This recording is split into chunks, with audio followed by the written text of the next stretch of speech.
ಜಿಲ್ಲೆಗೆ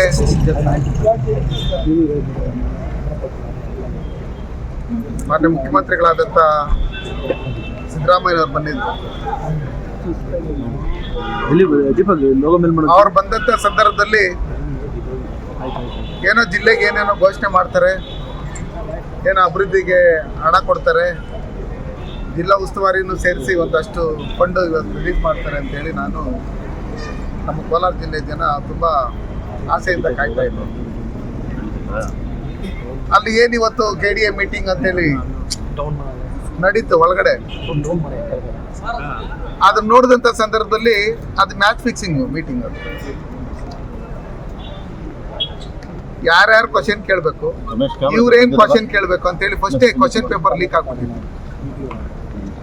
question paper leak ಆಗಿದ್ದರಿಂದ ಅಲ್ಲಿ ಪಕ್ಕದಲ್ಲಿರ್ತಕ್ಕಂಥ ಜಿಲ್ಲಾ ಉಸ್ತುವಾರಿ ಸಚಿವರು ಅವ್ರು ಮಾತಾಡ್ತಾರೆ, ಇವ್ರು ಮಾತಾಡ್ತಾರೆ ಅಂತೇಳಿ ನಾನು ಪಕ್ಕದಲ್ಲೇ ಕೂತಿದ್ದಲ್ಲ, ನೋಡಿದ್ರೆ ಕ್ವಶನ್ ಪೇಪರ್ ಎಲ್ಲ ಲೀಕ್ ಆಗಿಬಿಟ್ಟಿದೆ, ಆನ್ಸರ್ಗಳೆಲ್ಲ ರೆಡಿ ಮಾಡ್ಕೊಂಡ್ಬಿಟ್ಟಿದ್ದಾರೆ ಅನ್ನೋ ಲೆಕ್ಕಾಚಾರದಲ್ಲಿ ನಾನು ಅರ್ಥ ಮಾಡ್ಕೊಂಡೆ. ಅದಾದ್ಮೇಲೆ ಚಿನ್ನವನ್ನು ಮಾರುವ ಬುದ್ಧಿವಂತರ ಆಯ್ಕೆ Hindustan gold company. Hindustan gold company ಇದು ನಿಮ್ಮ ಕಂಪನಿ ಅಲ್ಲ, ನಮ್ಮೆಲ್ಲರ ಕಂಪನಿ. ಇವತ್ತು ನಡೆದಿರ್ತಕ್ಕಂಥ ಸಭೆ ಏನಿದೆ, ಆ ಸಭೆಯಲ್ಲಿ ಕೋಚ್ ಮಿಲ್ನಲ್ಲಿ ನಡೆದಿರ್ತಕ್ಕಂಥ ಹಗರಣದ ಬಗ್ಗೆ ಮಾನ್ಯ ಮುಖ್ಯಮಂತ್ರಿಗಳ ಹತ್ರ ಹೇಳಿದ್ದೀನಿ. ಅದಾದ್ಮೇಲೆ ರೈತರ ಮೇಲೆ ನಡೀತಾ ಇರ್ತಕ್ಕಂಥ ಏನು ರೈತರನ್ನ ವಕ್ಲಿಪ್ಸ್ ಅಂತ ಕೆಲಸ ಫಾರೆಸ್ಟ್ ಇಲಾಖೆಯವರು ಎಲ್ಲ ಸೇರಿ ಮಾಡ್ತಾ ಇದ್ದಾರೆ. ಅದರಲ್ಲಿ ಜಿಲ್ಲಾಧಿಕಾರಿಗಳ ಪಾತ್ರ ಏನು, ಫಾರೆಸ್ಟ್ ಅವ್ರ ಪಾತ್ರ ಏನು ಅಂತ ಹೇಳಿದಂಥ ಸಂದರ್ಭದಲ್ಲಿ ಅದನ್ನು ಯಾವ್ಯಾವ ರೀತಿಯಲ್ಲಿ ಮಾಡಬೇಕು, ಯಾವುದೇ ಕಾರಣಕ್ಕೂ ಅದನ್ನ ವಕ್ಲಿಪ್ಸ್ ಅಂತ ಕೆಲಸ ಮಾಡಬಾರ್ದು, ಜಂಟಿ ಸರ್ವೆ ಮಾಡಬೇಕು, ಮೂಲ ದಾಖಲಾತಿಗಳು ಏನಿದ್ವು ಆ ರೀತಿ ನೋಡಕ್ ಹೋದ್ರೆ ಇಡೀ ದೇಶದಲ್ಲಿ 50% ಫಾರೆಸ್ಟ್ ಇದ್ದಿದ್ದು. ಇವತ್ತೇನು ಡೆವಲಪ್ಮೆಂಟ್ ಆಗಿದೆ, ಇಂಡಸ್ಟ್ರಿಯಲ್ ಏರಿಯಾ ಆಗಿದೆ, ಇದನ್ನೆಲ್ಲ ಅದಾದ್ಮೇಲೆ DC ಅವ್ರು ಮಾಡ್ತಾ ಇರ್ತಕ್ಕಂಥ ಏಕಪಕ್ಷೀಯವಾಗಿ ಸ್ವಜಾತಿ ಪ್ರೇಮ ಜಾಸ್ತಿ ಇಟ್ಕೊಂಡು ಅವರೇನು ವಕ್ಫ್ ಬೋರ್ಡ್ಗೆ ಸುಮಾರು ಹಿಂದೆ ಜಮೀರ್ ಪಾಷಾ ಅಂತ ಹೇಳಿ DC ಇದ್ದಂಥ ಸಂದರ್ಭದಲ್ಲಿ ಇವತ್ತು ಇವರು DC ಆಗಿ ಬಂದಿರ್ತಕ್ಕಂಥ ಸಂದರ್ಭದಲ್ಲಿ AC-ಗೆ, ತಹಸೀಲ್ದಾರ್ಗಳಿಗೆ ಮತ್ತೆ ನಗರಸಭಾ ಕಮಿಷನರ್ಗೆ, ಪುರಸಭಾ ಕಮಿಷನರ್ಗಳಿಗೆ ಇವರಿಗೆಲ್ಲ ಒತ್ತಡ ಹಾಕಿ ಖಾತೆಗಳು ಮಾಡೋಂಥ ಕೆಲಸಗಳೇನು ಮಾಡ್ತಾ ಇದ್ದಾರೆ, ಅದನ್ನ ಕೂಡಲೇ ನಿಲ್ಲಿಸಬೇಕು.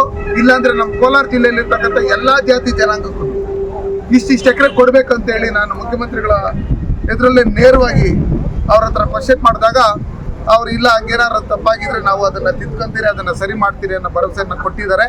ಆ ಭರವಸೆಗಳು ಕಾಂಗ್ರೆಸ್ ಅಲ್ಲಿ ಏನೇ ಕೊಟ್ಟರೆ ಅದು ಈಡೇರಲ್ಲ ಅಂತ ಹೇಳ್ಬಿಟ್ಟು 5 ಗ್ಯಾರಂಟಿಗಳು ಕೊಟ್ಟಂತ ಸಂದರ್ಭದಲ್ಲಿ ಅವ್ರು ನಡ್ಕೊಳ್ತಾ ಇರ್ತಕ್ಕಂಥ ರೀತಿ ಅದನ್ನ ನೋಡಿದಾದ್ಮೇಲೆ ಗೊತ್ತಾಗಿದೆ.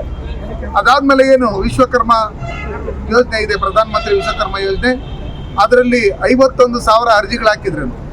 ಟೈಲರಿಂಗ್ ಇರ್ಬೋದು, ಗಾರೆ ಕೆಲಸ ಇರ್ಬೋದು, ಬೇರೆ ಕಂಪ್ಯೂಟರ್ ಟ್ರೈನಿಂಗ್ ಇರ್ಬೋದು, ಇವಕ್ಕೆಲ್ಲ ಏನೇನು ಹಾಕಿದ್ದಾರೆ, ಈ ಅರ್ಜಿಗಳು ಹಾಕಿದ್ರೇನು 2,000 ಜನನ್ನೇನು ಆಯ್ಕೆ ಮಾಡ್ಕೊಂಡಿದ್ರೆ ಅದರಲ್ಲಿ ಟೈಲರಿಂಗ್ಗೆ 395 ಜನನ ಒಂದೇ ಒಂದು ಕಮ್ಯುನಿಟಿ ಅವ್ರನ್ನ ಸೇರಿಸ್ಕೊಂಡಿರ್ತಕ್ಕಂಥದ್ದು. ಇದನ್ನೆಲ್ಲ ನೋಡಿದಂಥ ಸಂದರ್ಭದಲ್ಲಿ ಇದನ್ನ ದಾಖಲಾತಿಗಳು ಸಮೇತ ನೀವು ಒಂದು ಪಾರ್ಟಿಗಂತ ಜಿಲ್ಲಾಧಿಕಾರಿಗಳನ್ನ ಮಾಡ್ಕೊಂಡಿದ್ದೀರಾ, ಇಲ್ಲಾಂದ್ರೆ ಒಂದು ಕಮ್ಯುನಿಟಿಗೆ ಏನಾದ್ರು ಕೆಲಸ ಮಾಡ್ಬೇಕಂತ ಮಾಡ್ಕೊಂಡಿದ್ದೀರಾ.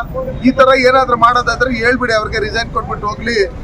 ಹಿಂದೆ ಜಮೀರ್ ಪಾಷಾ ಅವರು DC ಆಗಿದ್ದಾಗ ಇದೇ ತರ ಮಾಡಿದ್ರು, ಇವ್ರನ್ನ ಇದೇ ತರ ಮಾಡಿದ್ರೆ, ಚುನಾವಣೆಗೆ ಬೇಕಾದ್ರೆ ನಿಮ್ಮ ಪಾರ್ಟಿಯಲ್ಲಿ ನಿಲ್ಲಿಸಿ ಅಂತ ಹೇಳಿ ನಾನು DC ಅವ್ರಿಗೆ ಹೇಳಿದ್ದೀನಿ. ಅಲ್ಲೆಲ್ಲ ನೋಡಿದಂಥ ಸಂದರ್ಭದಲ್ಲಿ ಇದನ್ನೆಲ್ಲ ಮ್ಯಾಚ್ ಫಿಕ್ಸಿಂಗ್ ಅನ್ನೋ ಲೆಕ್ಕಾಚಾರದಲ್ಲಿ ಗೊತ್ತಾಯಿತು.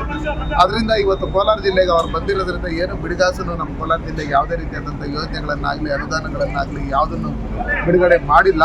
ಅವ್ರ ಹತ್ರ ಬಿಡುಗಡೆ ಮಾಡೋದಕ್ಕೆ ಹಣನೂ ಇಲ್ಲ. ಹಾಗಿರ್ತಕ್ಕಂಥ ಸಂದರ್ಭದಲ್ಲಿ ಇದು ನಿರಾಶಾದಾಯಕ ಭೇಟಿ, ಸುಮ್ಮನೆ ಇದು ಕಾಟಾಚಾರಕ್ಕೆ ಮ್ಯಾಚ್ ಫಿಕ್ಸಿಂಗಲ್ಲಿ ಮಾಡ್ಕೊಂಡಿರ್ತಕ್ಕಂಥ ಮೀಟಿಂಗ್ ಅಂತೇಳಿ ಹೇಳೋದು. ಅವ್ರು ಅದನ್ನೇನು ಬಿಡುಗಡೆಗೆ